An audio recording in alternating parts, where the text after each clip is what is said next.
Madame, Monsieur, bonsoir. Bienvenue dans ce journal. Depuis le 31 décembre, c'est une vingtaine de familles américaines avec des cas Covid plus parmi eux qui se retrouvent bloquées au Fénois. Si la réglementation impose un isolement de 10 jours, difficile d'organiser sa quarantaine en cette période de fête. Explication d'Athéna Milcam et Esther Parot-Cordette. En ce premier dimanche de l'année, l'agent consulaire des États-Unis doit faire le coursier. Il rend visite et approvisionne les touristes américains qui ont dû s'isoler. C'est le cas de la famille Gordon. C'est à son retour à Tahiti, après une semaine dans un hôtel de Bora Bora, qu'elle apprend la mauvaise nouvelle. So we tried to take a test to get back home, just like assuming everything was fine, and it turned out that the test was positive. We didn't really have much of a choice, you know. We came to this apartment and we're just kind of waiting until I have a negative test to go back home, and for now we're just staying in this apartment until that happens. No, so my family all had negative tests yesterday, so they were able to go back home, and then my dad's also negative test, but he has to stay here with me because I'm underage. Comme tous les voyageurs américains, Gordon et sa famille ont dû présenter 2 tests négatifs pour entrer au Fénois, en plus d'être vaccinés. C'est donc au cours de leur séjour qu'ils auraient contracté le virus. We went on this excursion with my whole family, and I mean, it was just like a normal excursion, you know, snorkeling and all of that. And the next day, our guide, our captain of the boat, got sick, and he then emailed my dad saying that he had COVID, just to let us know. And we thought we were all fine because we were outside the whole time, but it turns out not. I guess I must have contracted it from him. Si les touristes comprennent la mesure de quarantaine, elle n'est pas toujours facile à vivre. Joshua a été testé positif à l'aéroport de Tahiti hier après-midi. Lui et sa femme revenaient de Bora Bora également. When I was at the airport, they put me in contact. Well, they found us a place to stay, and then they put us in. They said Christopher would call us. I ended up calling him, and then we've been kind of stuck. We haven't eaten in a day.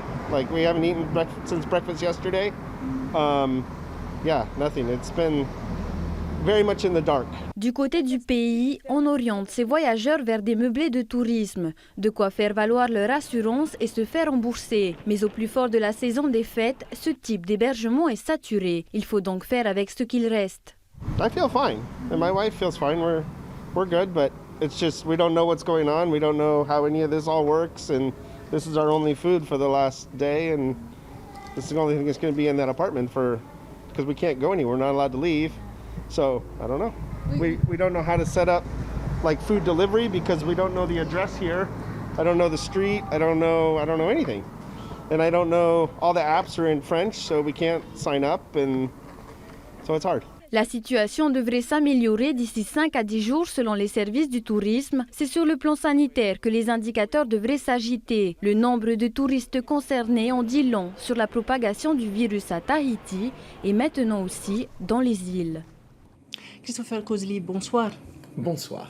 Alors, une nouvelle fois, l'épidémie ébranle le secteur touristique. Il n'y a plus de place dans les hôtels ni dans les Airbnb de Tahiti pour accueillir les touristes Covid positifs. Qui plus est, ce sont les fêtes. Comment faites-vous pour justement loger ces touristes? Une fois de plus, j'ai fait appel à la population et j'ai déjà eu beaucoup de réponses. Et je ne peux pas bien sûr répondre à chacun d'entre eux, mais je vais faire de mon mieux pour répondre. Mais c'est déjà un très très bon apport parce que ça nous a permis à dégranger tout l'excédent de touristes que j'avais à loger, quoi. C'était pas évident. Est-ce suffisant? Pour le moment, ça a l'air d'aller, c'est assez suffisant.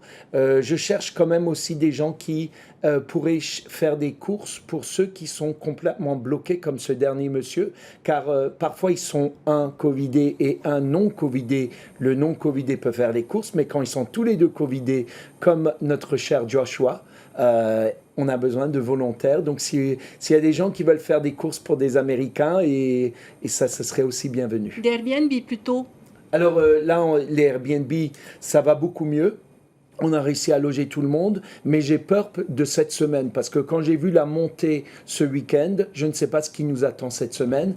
Et avec l'inventaire qu'on m'a donné, je pense que ça va pouvoir aller. Ça veut dire qu'il y a encore d'autres touristes américains qui vont arriver, donc d'autres cas potentiels de cas positifs qui pourraient rester en Polynésie? Voilà, c'est surtout les départs, parce qu'en arrivée, j'ai pas eu beaucoup de cas.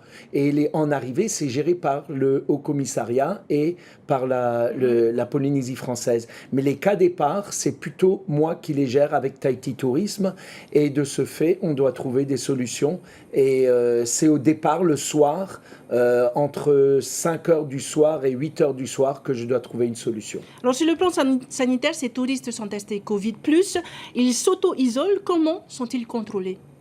Alors, ils ne sont pas contrôlés, mais ils sont très disciplinés. C'est ça qui est bien avec les Américains. Moi, je leur ai expliqué que ils se doivent, pour le respect des autres, de s'isoler, de rester à l'intérieur. Et on va s'occuper, on va essayer de faire du mieux pour leur donner le confort maximal. Alors, Christopher, au final, lorsqu'un touriste est déclaré positif, la procédure prévoit 10 jours d'isolement, alors qu'aux États-Unis, c'est 5. Ces délais sont-ils trop longs pour les touristes coincés ici? Alors bien sûr, c'est pas à moi de faire le commentaire sur cela, mais c'est vrai qu'on voit, et je le vois en étant directement en contact avec ces gens, que la durée de vie du Omicron est beaucoup plus courte et très rapidement ils deviennent négatifs et après ils sont susceptibles de rentrer à la maison. Est-ce que vous avez un dernier message aux Polynésiens? Je voulais d'abord les remercier parce que j'ai eu beaucoup de retours et c'est vraiment un pays formidable pour ça, très solidaire. Et comme je dis aussi, s'il y a quelques personnes qui seraient intéressées d'aller faire les courses pour les derniers Américains qui sont complètement bloqués à la maison, quelques petites courses dans un supermarché. Il faut vous écrire par mail. Voilà, Comment vous le contacter? mieux c'est de m'écrire parce que mon téléphone n'arrête pas de sonner. Votre adresse mail? usconsul@mail.pf. Merci beaucoup, Christopher Kozli, d'avoir répondu à notre invitation de ce soir et encore bonne année. Bonne année à vous aussi.